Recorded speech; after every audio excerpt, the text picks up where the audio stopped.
Hi everyone, hope you're all doing well. Welcome to today's video. We're going to talk about one stock that has brought out an earnings or a trading update, one stock that is going to bring out earnings in about a couple of hours, and then just one stock I wanted to mention really quickly. So first of all, starting with a stock that has already brought out their trading update, which is Card Factory. Today the stock is up 15%. Really good day in Card Factory. I think that puts us up 110, maybe 120% up on that position, being a really good performer. Held this stock for 3 years. Now, obviously, it looks good right now and a very good performer, but I tell you, in that time frame, it's been a choppy kind of 3 years. It looks good at the moment, but I tell you what, there's been a few times where that stock has dipped. And I first started buying this in 2020. I thought online's doing quite well. As well as online doing quite well, it's going to have the shops that come back online once the CV situation has passed. And that really started happening in 2021, and the share price was doing really well, and we was up on this stock a really good amount. And then all of a sudden, in 2021, the stock gave it all back through 2021 into 2022, and basically the share price for a year and a half really didn't do anything. It was down massively, and during this time frame here, the company was performing amazing. Online sales were good. The stores were opening back up. It paid off its ugly balance sheet, which was the big concern. This company was doing fantastic, and yet it showed no performance on the share price. And I remember there was a lot of negativity in this time frame, and then all of a sudden it went really quiet once the share price went up.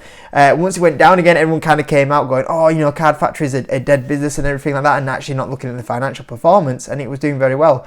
And then all of a sudden, boom, within a couple month period of time, 6 month period, a year and a half, it's done nothing, or downtrading for a year and a half, and then within 6 months, boom, it rallied up over 100%. And it just shows you, share prices are a funny thing sometimes. It took a long time for the market to go, oh, actually, this is actually doing really well. We should probably own this one. And with a snap of your fingers, it then, rallies up in a really good direction. It shows you how quickly the stock market can change and how fickle it can be sometimes. But yeah, obviously, it's starting to get its rewards a little bit on the share price. But even now, after its trading update, we'll have a quick look at the trading update, which was really short. I actually put on Twitter, I think I said great trading update or great trading sentence. It was a great sentence. So they basically came out here and said that the positive start to the financial period highlighted at the preliminary results has continued. Trading in the first 6 months was materially ahead of the board's expectations. And they carry on talking about the macro environment here. But the board now expects the full out year to be materially ahead of its previous expectations. So obviously the market's like, oh, you're ahead of our expectations. Growth is going to be good. Profit probably be up. We like that. And obviously because they like that, obviously it's funny that you can just do 2 sentences like that, and then the market can go, oh, we really like that, and then puts your stock up 15% today, which is obviously good. And obviously, like I said, we're up 120% I believe on this one right now. But even now, I was looking, even before this trading update, I was really weighing up buying some more shares on this one, because I thought I see from the prelims probably them still performing ahead of expectations, and they still are. I was looking at it's 7 times earnings, it's not expensive at all. And then I look into the company, and obviously, the back growing revenue at good rates, the profits growing at good rates. I look at the financial health, so much healthier than where they were pre-COVID. Obviously they had a lot of, balance sheet issues with quite a little bit of debt on there, 177 million in debt at one point. And then from this point of view now, the debt is down to 67 million and probably will continue to go down even lower. They set 25% debt to equity. It's a lot healthier, that balance sheet now.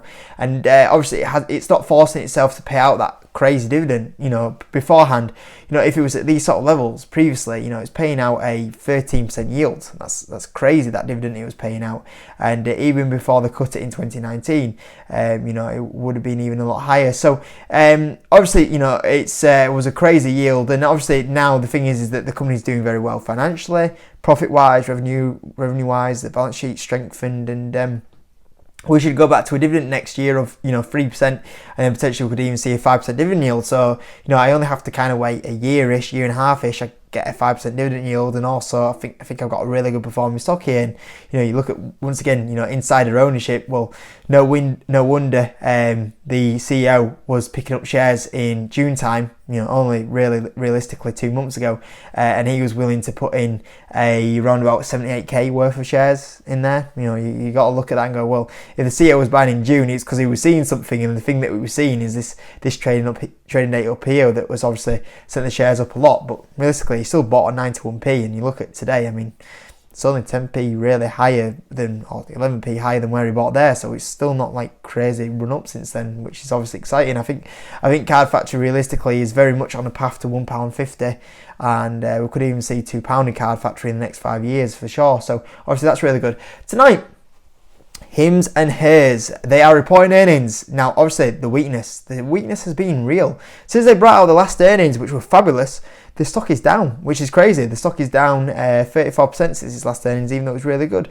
And hopefully this is the earnings that kind of kicks that share price up a little bit. I've got to say, it's $7.88. I was thinking maybe this is a buy today, but I haven't bought. But I was thinking it's tempting. 1.6 billion market cap company, but you look at the numbers they're about to do. So they're expected to do negative 0.5 cents of loss on EPS. That is down by half from a year ago, so that's a really good progression there. I don't think it'll be too long until we do see positive EPS from this company. And revenue, we can see here we are expected to do 204 million compared to a year ago of 130 million. That's 80% growth. So that is really strong amounts of growth. So you think here, when you look at revenue, let's say they do 200 million through a full year, that's around 800 million in revenue. Now, probably going to do more than that, but let's just use that for argument's sake. Let's say they do 800 million in revenue. The company's only trading around 2 times sales. This company has like 80% gross margins. Even if this does only 10% of gross margins, this is incredibly cheap right now, this company. So yeah, I mean, EPS, obviously, hopefully that moves into a good direction. Revenue, hopefully that carries on growing at really good rates, which seems to be happening at the moment. Looks really good growth there, and hopefully they hike up that revenue. I mean, realistically, we would probably expect them to come into probably like 18-19% revenue growth would be more towards what we're expecting from them, and obviously that's premium amounts of growth. Premium amounts of growth while bringing your losses down by half is absolutely fabulous. So I would expect, with the market pullback that it has been on recently, that if they do achieve higher numbers than this, and hopefully then goes to hike the guidance with a triple beat, we see the share price actually start to move into a lot better direction than what it has been, because it's been going. I thought we might have a bit of a chilling out phase, because it has gone a little bit ballistic since its $3 days, but it's now getting to the point where I'm like, hold on, we've had a calming down phase, but this is getting a little bit too silly for Hims and Hers. Like, let's start going back up where we should be now. So yeah, we'll see what happens there.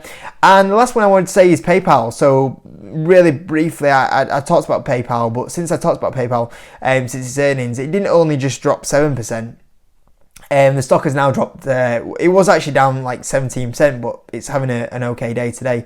So it's up about 50. It's down about 15% since it reported earnings. So when I last talked about it, it dropped 7%, and now it's dropped even more. It's down like 15%, and it's getting a bit closer to its 52-week close again, which is absolutely crazy. Now it's actually updated its profitability a little bit now. So you can see here it's now trading at 17 times earnings.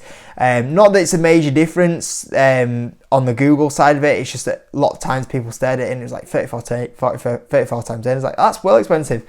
But now realistically, you're starting to see the profitability that ramp up that's showing, and it's now 17 times earnings.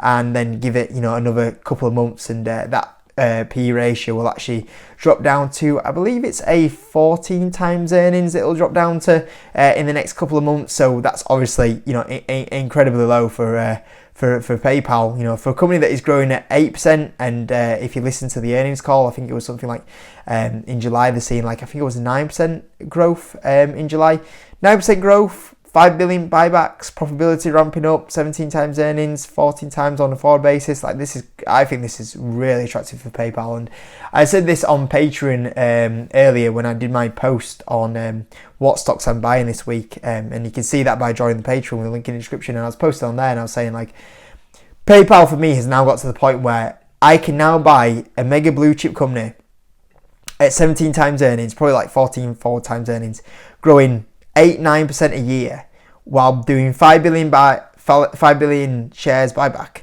and obviously growing profitability at a really good rate. I could buy that for 17 times earnings. That is a premium company at a low valuation.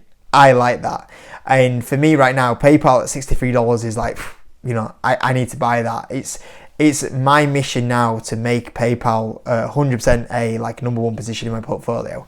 I don't know if I'll be able to do it because that DraftKings position is mega, as you guys know. But if it stays down here for a few months, we'll give it our best shot. And I mean, I've even got to the point now where I'm actually like looking at other companies going, do I think that company will outperform PayPal?